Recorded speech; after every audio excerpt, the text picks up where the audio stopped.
नमस्कार। आज हम बात करेंगे ऑटिज्म के रिड्यूस एएसडी फीचर्स के बारे में। तो पहले हमने दो वीडियो में बात की थी। पहला वीडियो में हमने बात की थी एनवायरमेंटल फैक्टर्स के बारे में कि एक ऑटिज्म बच्चे पे एनवायरमेंटल फैक्टर्स किस प्रकार इफेक्ट करता है। और दूसरी चीज़ थी, दूसरे वीडियो में हमने बात की थी प्री लर्निंग स्किल्स किस प्रकार हम घर पे बच्चे में डेवलप कर सकते हैं। आज उसी में तीसरा पॉइंट है, वो है reduce ASD features. Reduce ASD features में मुख्यतः तीन चीज़ें आती है, जिसमें सबसे पहला है अटेंशन डेफिशिएट, दूसरा है इनहेंस प्रोसेसिंग, तीसरा है रैंडम फॉर रिपीटेटिव बिहेवियर। और इसके अलावा एक चीज़ ये भी है control hyper activity.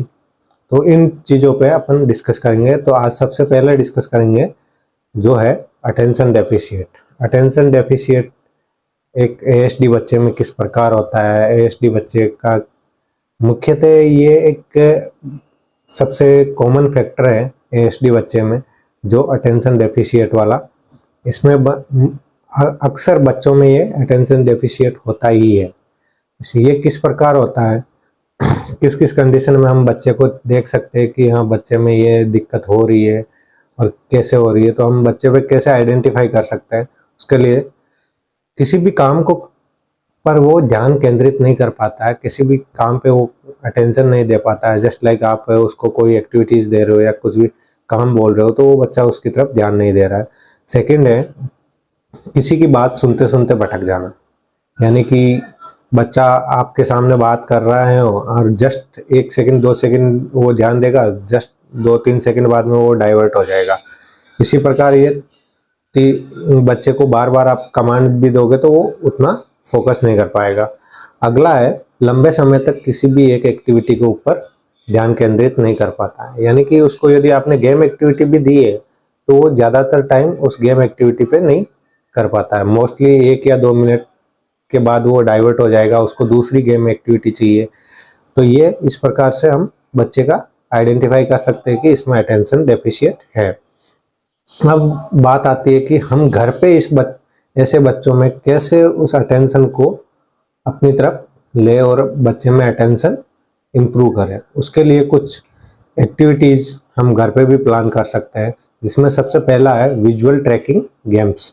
Visual tracking games का मीनिंग होता है कि आप उसको कोई भी गेम्स दिखा के उसको ट्रैक कराना और उसको उस गेम के थ्रू अटेंशन लाना। जैसे जस्ट लाइक आपने एक बॉल ले ली, अब बॉल को आपने हैंगिंग कर दिया या लटका दिया, अब बॉल को कभी राइट ले जा रहे हो कभी लेफ्ट ले जा रहे हो, तो बच्चा उस बॉल की तरफ अट्रैक्ट होगा और उस बॉल को देखेगा कि बॉल किधर जा रही है, इधर जा रही है या इधर जा रही है। इससे क्या होता है कि बच्चे का आई कॉन्टेक्ट भी बढ़ता है और साथ का साथ अटेंशन भी बढ़ता है। दूसरी चीज़, जैसे आपने टॉर्च ले ली और एक पूरा अंधेरा वाला कमरा में बच्चे को बिठा लिया। अंधेरे वाले कमरे में बिठाने के बाद आपने टॉर्च से एक वॉल पे टॉर्च किया, टॉर्च की लाइट वहाँ वॉल पे गई, तो आप बच्चे ने देखा कि वॉल पे क्या है, तो वो उसका सीधा अटेंशन उस टॉर्च की लाइट पे जाएगा। फिर वहाँ से आपने बंद किया, दूसरी वॉल पे उसको टॉर्च को जलाया तो वो लाइट दूसरी वॉल पे जाएगी, तो बच्चे का वहाँ से अटेंशन डाइवर्ट होकर सीधा उस दूसरी वाली वॉल पे जाएगा। इस प्रकार भी आप बच्चे का अटेंशन गेन कर सकते हो। अब रही एक बात कि आप जैसे साबुन के बुलबुले, उनसे भी बच्चे बहुत अट्रैक्ट होते हैं। आप साबुन के बुलबुले लेके उनको उड़ाते हुए बच्चे को बोलना है कि इनको ट्रैक करो, इनको देखो कहाँ क्या उड़ रहा है, तो बच्चा अपने आप उनके साथ एंजॉय करेगा, खेलेगा, इधर उधर भागेगा उनके पीछे पीछे, और उसका फोकस रहेगा उस एक बुलबुले के ऊपर। जो भी उसको अच्छा लगेगा उस बुलबुले के ऊपर उसका कंसंट्रेशन बढ़ेगा। तो इस प्रकार से हम ये फर्स्ट एक्टिविटी में ये चीज़ें कर सकते हैं। अब आता है कि दूसरी चीज़ है कि बच्चे को सुनो और करना, सुनाना और कराना, यानी कि आपको उस बच्चे को कमांड देना है और कमांड के थ्रू उस बच्चे से वो चीज़ करवानी है। जस्ट लाइक आपने मान लो कि आप घर पे बच्चे के साथ कुछ एक्टिविटीज़ कर रहे हो, मान लो उसको बीड्स पिनवा रहे हो या ब्लॉक्स लगवा रहे हो, तो आपने एक ब्लॉक्स को लिया और छोटे छोटे आप निर्देश दे रहे हो, बेटा ब्लॉक्स उठाओ, मुझे दो, इधर रखो, ताली बजाओ, हाई फाई करो। ये सारी चीज़ें आप कर सकते हो। या गेंद गेंद गेंद लाओ, गेंद रखो, ये चीज़ें भी आप बच्चे के साथ कर सकते हो। इस प्रकार आप बच्चे का घर पे भी अटेंशन इम्प्रूव कर सकते हो। और ये चीज़ें पेरेंट्स को समझने बहुत इम्पोर्टेंट है, क्योंकि यदि पेरेंट्स इन चीज़ों के बारे में नहीं जानते हैं तो पेरेंट्स घर पे ये एक्टिविटीज़ नहीं करवा पाते और बच्चे में जो पेरेंट्स चाहते हैं वो इम्प्रूवमेंट नहीं ला पाते। रीज़न क्या होता है कि आप वही जैसे पहले वाले वीडियो में मैंने आपको बताया कि एक प्रोफेशनल के पास बच्चा मैक्सिमम टाइम 1 से 1.5 घंटा रह सकता है। कई जगह 1 घंटा 45 मिनट या 1.5 घंटा, आपने 2 थेरेपी लगा रखी है तो 1.5 घंटा या 2 घंटे। उसके अलावा मैक्सिमम टाइम पेरेंट्स के साथ रहता है बच्चा। यदि पेरेंट्स के साथ बच्चा रहता है तो उसको बच्चे को ये ज़रूरी होता है कि पेरेंट्स से उसको हेल्प मिले, ताकि जो आपने उस जिस भी प्रोफेशनल के पास आप जा रहे हो उस प्रोफेशनल के पास जो एक्टिविटीज़ कराई है आपने वही एक्टिविटीज़ वापस रिपीट घर पे करवाते हो या अदर कुछ आप घर पे अपने दिमाग से अप्लाई करते हो तो वो बच्चे के लिए एक और बेनिफिशियल है, क्योंकि उससे बच्चा उनके प्रति बहुत ज़्यादा अट्रैक्ट रहेगा। और इसी प्रकार आपको घर पे भी बच्चे का अटेंशन इम्प्रूव कर सकते हो।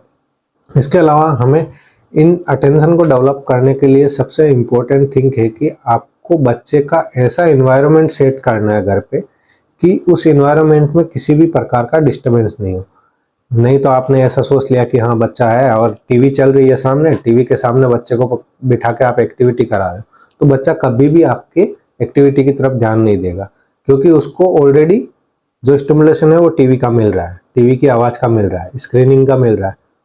दूसरी चीज़, मान लो कि कहीं ज़्यादा आवाज़ वाला शोरगुल वाला क्षेत्र, उस क्षेत्र में भी बच्चा अटेंशन आपकी तरफ नहीं दे पाएगा, क्योंकि बच्चे का माइंड है वो डाइवर्ट उधर हो रहा है कि क्या बज रहा है क्या नहीं बज रहा है।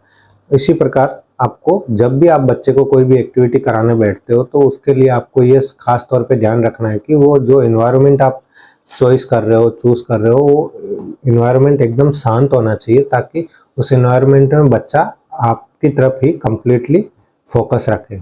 अन्यथा वो बच्चा आपकी तरफ फोकस नहीं करेगा, आप कितनी भी मेहनत करोगे तो उसके ऊपर कोई असर नहीं आएगा उन चीज़ों का।